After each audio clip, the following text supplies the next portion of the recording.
आगामी नववर्ष की आप सभी मित्रों को बहुत बहुत शुभकामनाएं। परमात्मा से यही प्रार्थना करता हूं कि आप सभी के जीवन में कुशल मंगल हो, खुशियां आपके जीवन में आए और आपका यह जीवन आनंदपूर्वक बीते। इन्हीं शुभकामनाओं के साथ आज मैं चर्चा करूंगा कुंभ राशि की।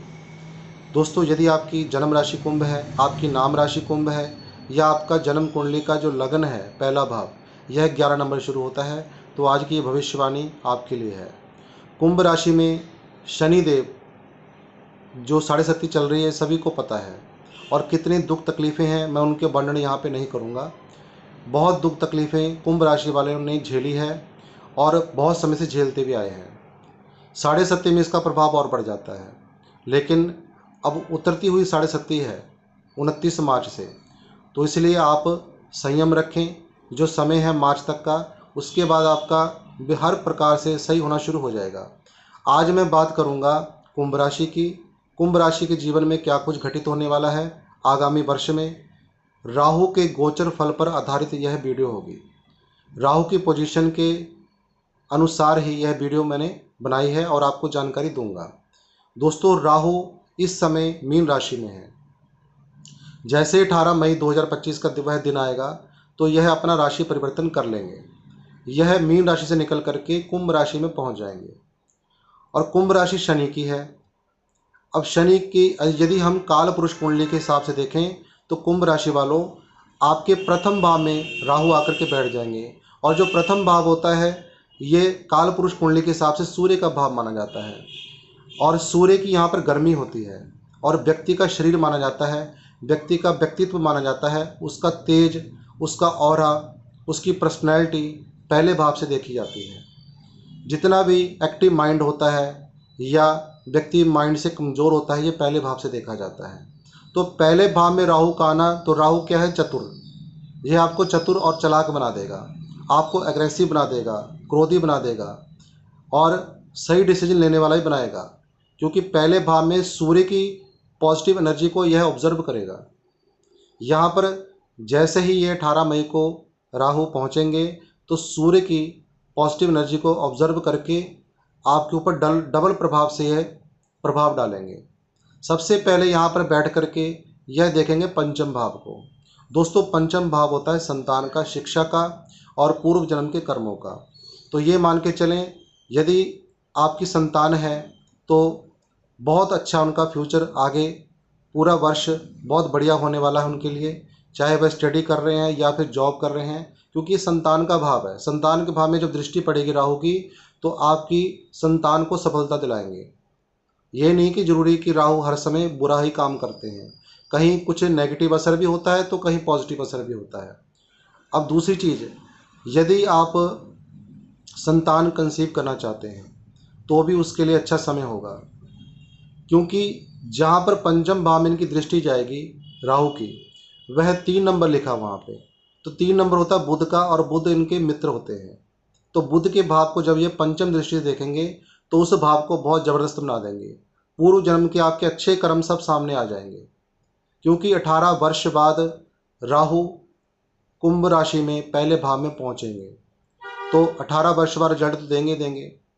पंचम भाव को बहुत अच्छा बना देंगे। आपके पूर्व जन्म के कर्मों के अनुसार आपको बहुत अच्छा समय यहाँ पर देखने को मिलेगा। लेकिन यहाँ पर यदि आपकी कोई लव लाइफ है तो वहाँ पर थोड़ी बहुत दिक्कत आ सकती है, क्योंकि पंचम भाव जो है रोमांस का भी होता है, लव लाइफ का भी होता है। तो यहाँ पर थोड़ी परेशानी करते हैं, लड़ाई झगड़ा कराते आपस में, तो इन चीज़ों से आप अवेयर रहें, ध्यान रखें। अब इसके बाद इनकी अगली दृष्टि जो पड़ती है वह पड़ेगी सप्तम भाव में। दोस्तों, जो सप्तम भाव होता है यह दाम्पत्य जीवन का होता है, यह पार्टनरशिप का होता है, व्यापार का होता है। यह प्रेम और प्यार का प्रतीक माना जाता है सप्तम भाव। जब सप्तम भाव पर राहु की दृष्टि पड़ेगी तो यहाँ पर राशि बनती है सिंह, 5 नंबर लिखा है।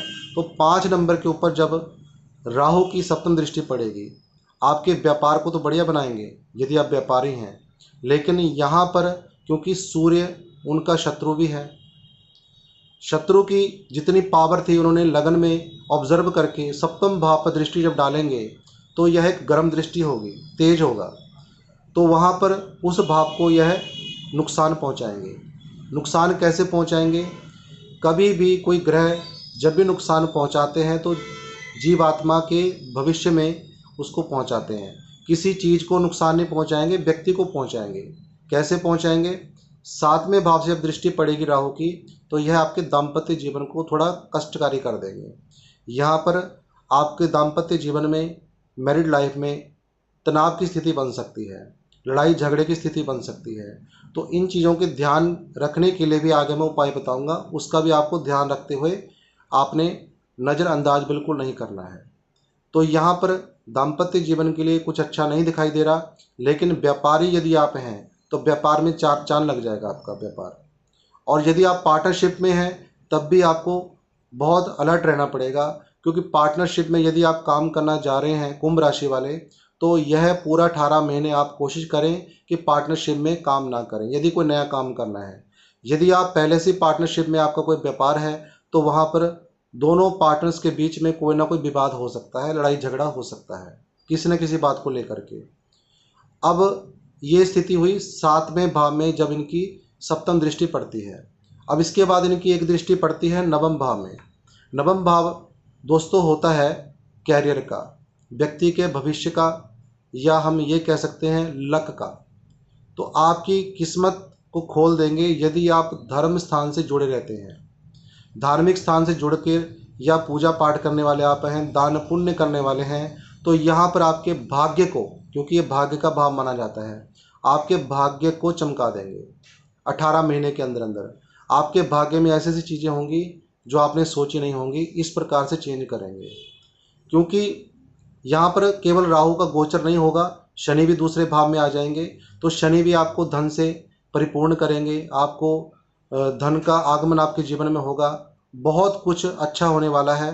कुल मिलाकर के ये कहूँगा कि बहुत ही अच्छा राहु का जो गोचर फल है, लेकिन बस थोड़ा सा आपको अलर्ट रहना पड़ेगा।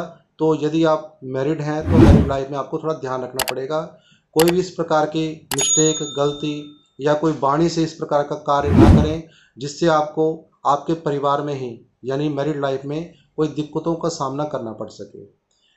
अब मैं बताने जा रहा हूँ उपाय। यदि आप कुंभ राशि वाले हैं और आप इस वीडियो को देख रहे हैं और आप चाहते हैं कि आपको कोई भी बुरा फल ना मिले, तो ऐसे में आपको नीले रंग का वस्त्र बिल्कुल नहीं धारण करना है। नीले रंग का वस्त्र धारण करेंगे तो जितनी राहु की नेगेटिविटी है वह आपके जीवन में प्रवेश होगी और जिससे आपके दाम्पत्य जीवन में संकट आ जाएगा। नीले रंग के परहेज करेंगे तो आपके संतान वाला भाव, पंचम भाव भी बहुत अच्छा रहेगा, सप्तम भाव भी अच्छा रहेगा, और 9वां भाव जो भाग्य का है यह भी बहुत चमकेगा। इसके अलावा यदि हो सके सप्त धान्य, 7 अनाज पक्षियों को डालते रहें तो बहुत ही अच्छा आपको लाभ मिलेगा। कुल मिलाकर के बहुत अच्छा समय जो आ रहा है, शनिदेव के कारण भी और राहु के गोचर के कारण भी। और अंत में मैं यही कहूँगा कि यदि आज की जानकारी आपको अच्छी लगी हो तो लाइक करें, शेयर करें और नए दर्शक सब्सक्राइब जरूर करें। दोस्तों, यदि आप अपनी कुंडली का विश्लेषण करवाना चाहते हैं तो दिए गए नंबर पर व्हाट्सएप मैसेज करके परामर्श ले सकते हैं, शुल्क की जानकारी ले सकते हैं। कृपया डायरेक्ट कॉल कोई भी ना करें। नमो नारायण। जय जय श्री राधे।